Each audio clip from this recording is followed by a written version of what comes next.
एवं अतिथिगण एवं मंच पर उपस्थित सभी मंचासीन वीडियो इंस्टाग्राम बाजा वाले भाई साहब, सबको मेरा सादर जय भीम नमो बुद्धाय। बाबा साहब का आज जन्मदिन है। इस जन्मदिन के शुभ अवसर पर मैं एक स्पीच तैयार किया हूँ, उसको मैं बोलना चाहूँगा।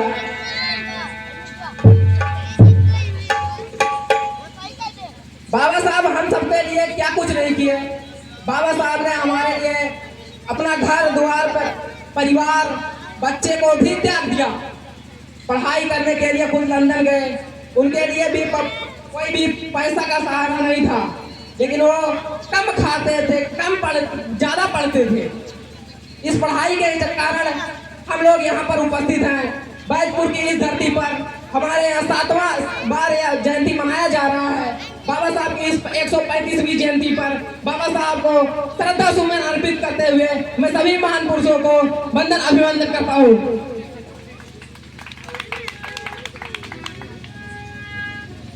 मेरा अध्याय है संविधान।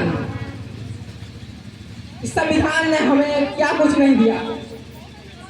इस संविधान में सभी पर जो पहला पार्ट प्रस्तावना में ही सब कुछ दे दिया गया है।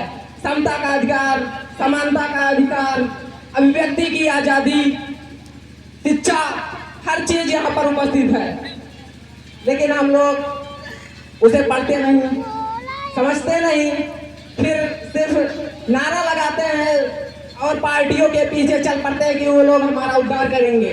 हम लोग एक अच्छा नेता नहीं चुनते हैं। हम लोग को नेता अच्छा चुनना होगा, शिक्षित, पढ़ा लिखा हो, जो हम लोगों का आवाज बने।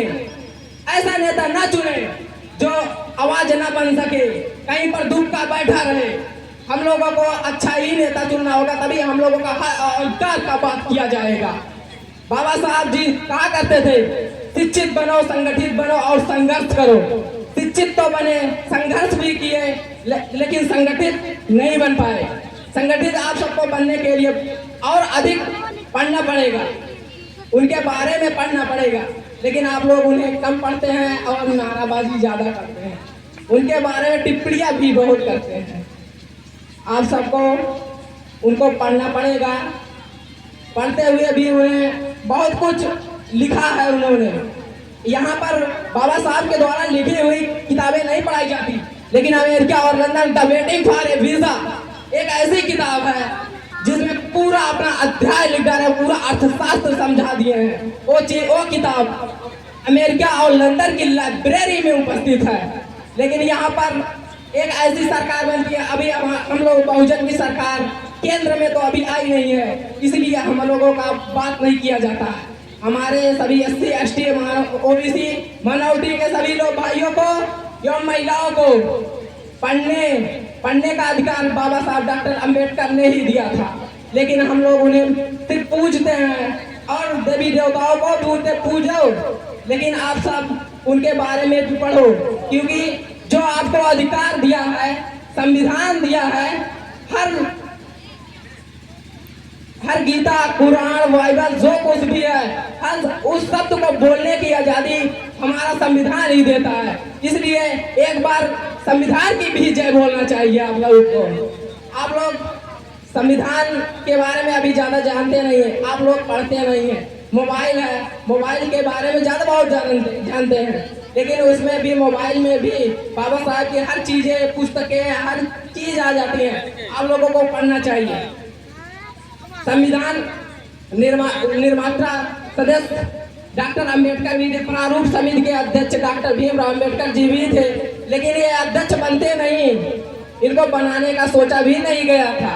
लेकिन जब एक बार बाबा साहब भीमराव अंबेडकर को लंदन में थे और अमेरिका में भी पढ़े थे, तो गांधी जी और नेहरू जी ये दो लोग अमेरिका और लंदन भी गए थे संविधान लिखवाने के लिए। सोचे कि हमारा देश तो लिख नहीं सकता, क्योंकि यहाँ पर उतना पढ़ा लिखा कोई है ना, जबकि संविधान आजाद कराने में सभी वकीलों की ही महत्व ज्यादा थी, क्योंकि सरदार पटेल भी बैरिस्टर थे, नेहरू भी बैरिस्टर थे, महात्मा गांधी भी बैरिस्टर, सभी लोग विदेश में पढ़ाई किए थे, लेकिन फिर भी शिक्षा का अभाव था, क्योंकि एक दलित की उसमें कमी थी। वो दलित और कोई नहीं, बाबा साहब डॉक्टर भीमराव अंबेडकर थे।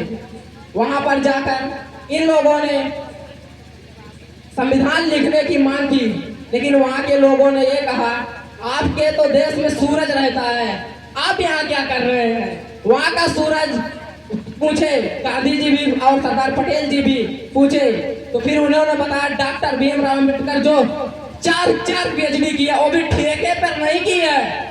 आजकल तो 5 साल वाली पीएचडी जो होती है इसको ठेके पर किया जा रहा है, पैसा देकर, क्लास नहीं किया जा रहा है। लेकिन यहाँ उन्होंने तभी हर विषय में लगभग अर्थशास्त्र में LLB हर चीज की 4 पीएचडी धारण किया, 2.5 साल में कंप्लीट कर दिया पीएचडी उन्होंने अपना।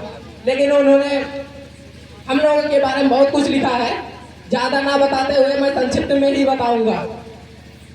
बाबा साहब भीमराव अम्बेडकर संविधान लिखने से मना किया जा रहा, लेकिन जब उन्होंने वहां पर बताया कि आपके गांव में, आपके देश में सूरज रहता है, तो उन्होंने आए और गांधी जी भी कहे कि बिना अम्बेडकर के तो संविधान लिखा नहीं जा सकता, क्योंकि जितना उसे नॉलेज है उतना नॉलेज हम लोगों को भी नहीं है। तो चुनाव हुआ, चुनाव में पश्चिम बंगाल से लड़ाया गया उन्हें, पश्चिम बंगाल के मुस्लिम भाइयों ने उन्होंने समर्थन किया मुस्लिम भाइयों को, मुस्लिम भाई उन्हें जिता दिए। लेकिन जब पाकिस्तान और भारत का बंटवारा हुआ तो महात्मा गांधी जी ने भी नहीं चाहते थे कि अम्बेडकर संविधान लिखे, इसीलिए पश्चिम बंगाल को बांग्लादेश में भेज दिए, जिसे पूर्वी पाकिस्तान भी कहा जाता था। सन 1971 में बाद में जाकर पूर्वी पाकिस्तान ये बांग्लादेश बना। बाबा साहब डॉक्टर भीमराव अम्बेडकर को संविधान जब नहीं लिखने